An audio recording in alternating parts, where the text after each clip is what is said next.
We begin tonight with developing news about the new coronavirus.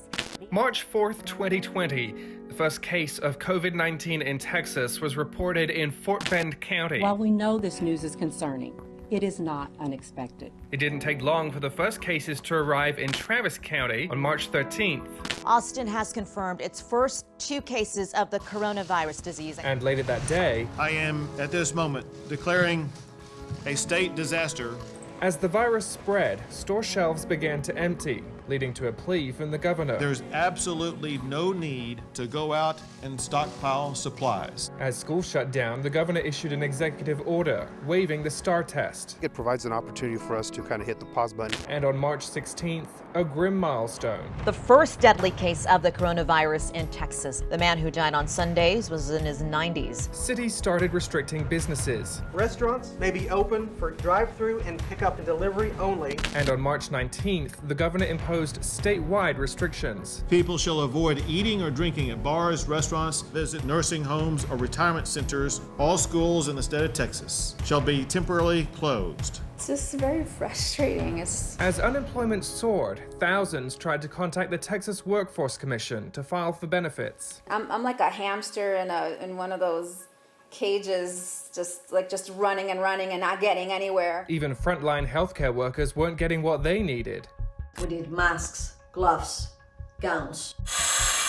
By March 31st, Governor Abbott took things one step further, practically shutting down all non-essential businesses. Limit personal interactions that can lead to the spread of COVID-19. But less than a month later, a new announcement. An executive order that outlines how we go about opening the Texas economy. Phase 1 of reopening officially started May 1st.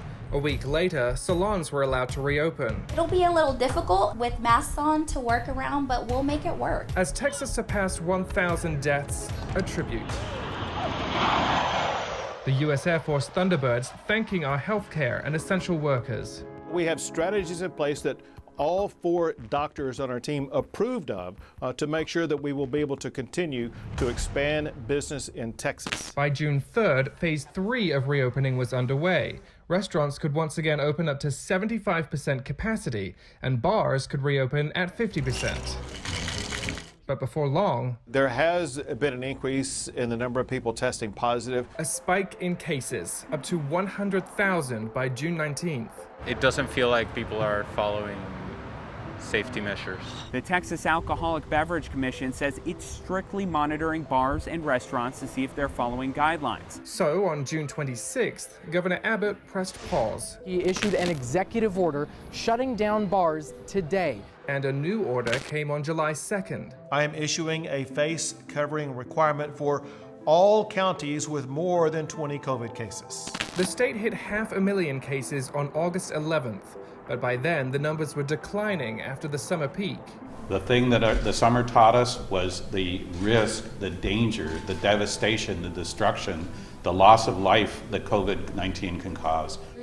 With that in mind, the governor announced on September 17th that the state would use hospitalization rates to determine future reopenings. If the COVID hospitalizations are less than 15% of all hospitalizations for 7 consecutive days, then the region is safe enough to allow additional openings. Bars were initially excluded from that order, but a month later could reopen in counties where the county judge approved. Bars in these Texas counties now have the green light to reopen with some extra rules like no dancing, masks required, and close contact discouraged. On November 13th, the state reported its 1 millionth COVID-19 case, but soon after, some good news.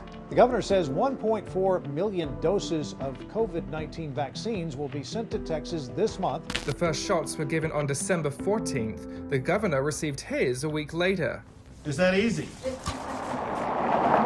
By then, though, cases were on the rise once again, passing 1.5 million before the end of December.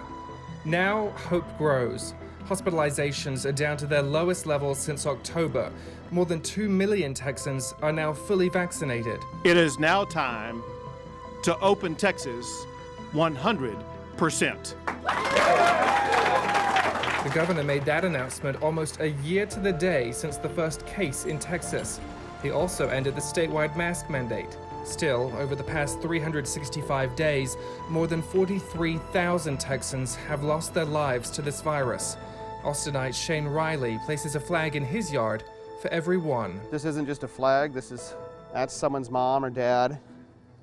That's somebody's friend that died. 1 year later, the fight against COVID-19 continues. Christopher Adams, KXAN News.